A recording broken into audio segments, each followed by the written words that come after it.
Hello बच्चों, welcome to PSBI। आज मैं लेकर के आया हूँ क्लास 6 का साइंस और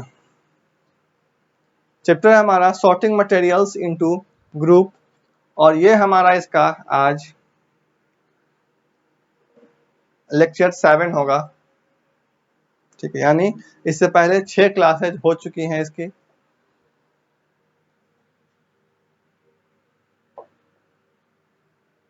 ये है एक्टिविटी दिया गया है। ठीक है, पहले हम एक्टिविटी देख लेते हैं। इसको आप घर पे करेंगे, मैं थोड़ा आपको बता देता हूँ। ये एक्टिविटी 9 है।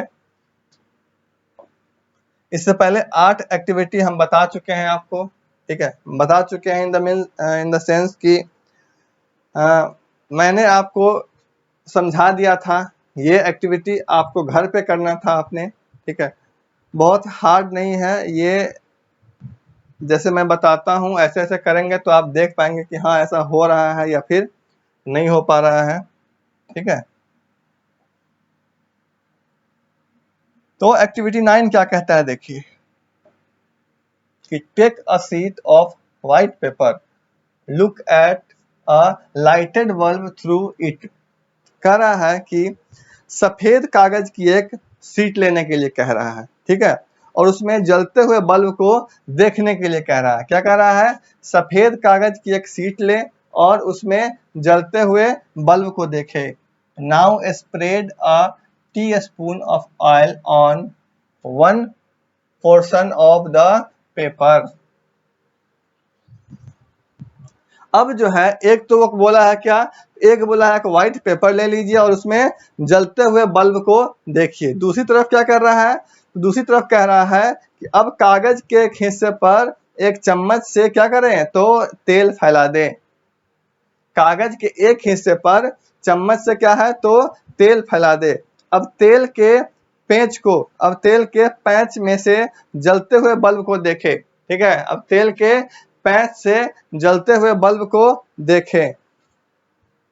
फिर कह रहा है now look at light bulb through the while patch, यानी तेल के पैच से जलते हुए बल्ब को देखें। Do you see any difference? क्या आपको कोई डिफरेंस नजर आ रहा है, कोई अंतर दिख रहा है? ये पूछ रहा है। तो you will see that the bulb is more clearly lighted than before.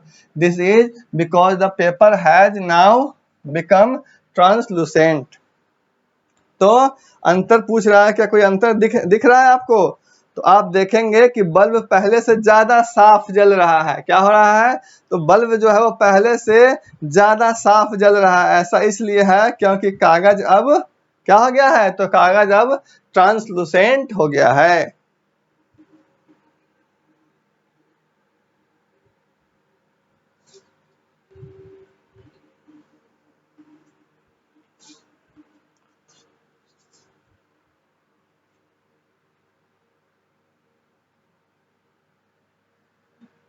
ठीक है, चलिए we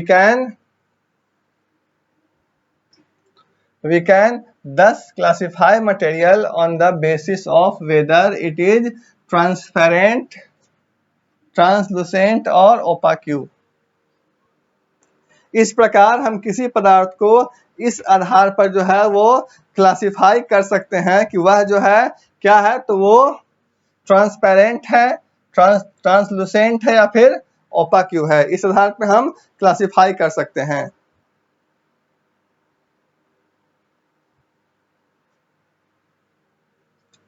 We have now seen that materials can be grouped on the basis of similarities or differences in their properties। अब तक हमने देखा है, क्या देखा है? तो अब तक हमने देखा है कि जो मटेरियल्स है हमारे पास, उनके गुणों में समानता या अंतर के आधार पे क्या कर रहे थे? तो हम उसको ग्रुप बना रहे थे। ठीक है, लेकिन we group materials to make our work easy at home and at school। अब जो है हम घर और स्कूल में अपने काम को आसान बनाने के लिए क्या कर रहे हैं? तो जो मटेरियल्स है, मटेरियल्स को ग्रुप में डाल रहे हैं। In a kitchen, all the utensils are kept together, so are the spices and pulses. रसोई में सभी बर्तन एक साथ रखे जाते हैं, मसाले और दालें भी एक साथ रखी जाती हैं, ठीक है। This makes it easier to find what we need. इससे हमें अपनी जरूरत की चीजें क्या होती है, जरूरत की चीजें ढूंढने में आसानी होती है। Similarly, a grocer keep different varieties of soaps together, biscuits in one place and cold drinks and juice in another.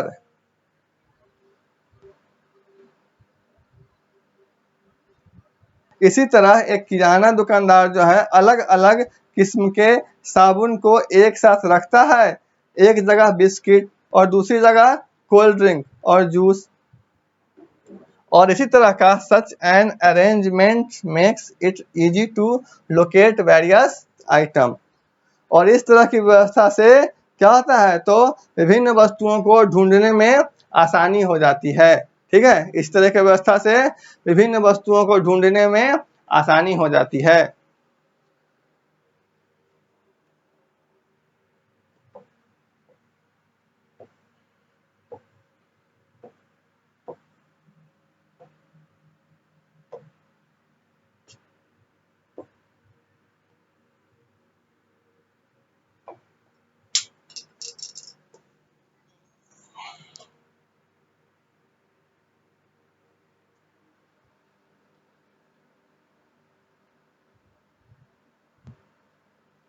चलिए यहां दिया है क्या, तो हमारे पास ये है जो डिक्शनरी होता है ना, वो है जो चुनिंदा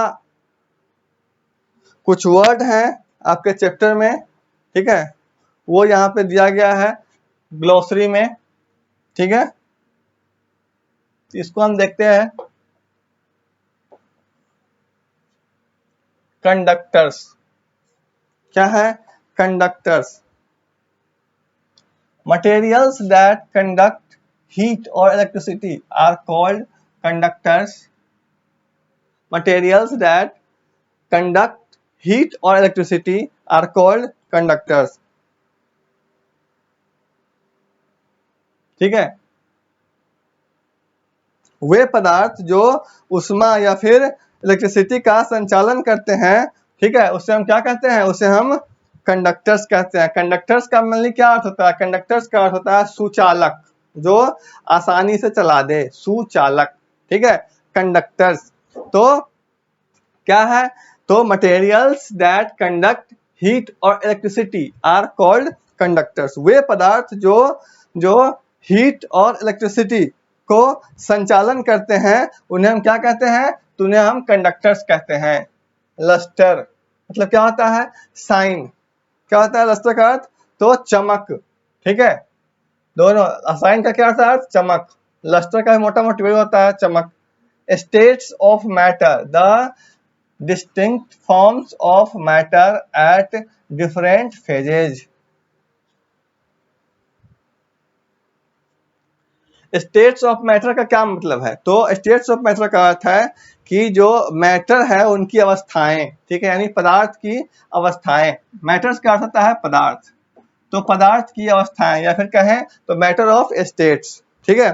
तो क्या है कि the distinct forms of matter at different phase, विभिन्न अवस्थाओं में जो है वो मैटर्स के रूप क्या होते हैं, अलग अलग होते हैं। डिफरेंट स्टेजेस में जो है वो मैटर्स के रूप क्या होते हैं, तो रूप अलग अलग होते हैं। Mixability, the property of liquids to mix in all proportion forming a homogeneous solution.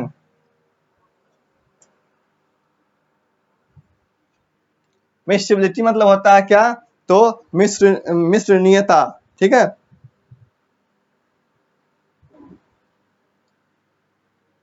कहता है कि जो लिक्विड होता है, लिक्विड हमारा, ठीक है, तो लिक्विड को सभी रेशियो में, सभी प्रोपोर्शन में, लिक्विड को सभी प्रोपोर्शन में जो है एक होकर मिश्रित होकर के जो हम कोई गुण बनता है, यानी ऐसे समझिए कि लिक्विड पदार्थों का सभी अनुपातों में मिश्रित होकर के एक मिश्रण बनने का जो गुण है, ठीक है, वो होता है क्या, तो वही होता है मिसशिबिलिटी। आगे है मिसशिबल। विलयशील क्या है, विलयशील। Liquids that are soluble in water are said to be miscible in water। जो तरल पदार्थ पानी में घुलनशील होते हैं उन्हें पानी में क्या होता है, पानी में मिश्रणीय कहा जाता है। जो लिक्विड्स जो है वो पानी में घुलनशील होता है उन्हें हम क्या कहते हैं, तो पानी में मिसशिबल कहते हैं। ठीक है, अगला दिन नेक्स्ट डे हम क्या करने वाले हैं, तो नेक्स्ट डे हम इस चैप्टर का समरी पढ़ने वाले हैं। अभी के लिए इस क्लास को मूव कर रहे हैं। ये आप इसका वर्ड एक्टिविटी जो मैंने पढ़ाया वो पढ़ेंगे घर पे, वर्ड मीनिंग आपको इसको याद करेंगे, जो मैंने ये बताया इसको आप याद करेंगे। एक्टिविटी मैंने 9 बताया इस चैप्टर में, 9 एक्टिविटी आप करके आएंगे घर से। ठीक है, और नेक्स्ट डे क्या होने वाला है, तो नेक्स्ट डे हम इसकी समरी करेंगे और फिर कुछ क्वेश्चंस करेंगे। ठीक है, तब तक के लिए क्लास ओवर करते हैं।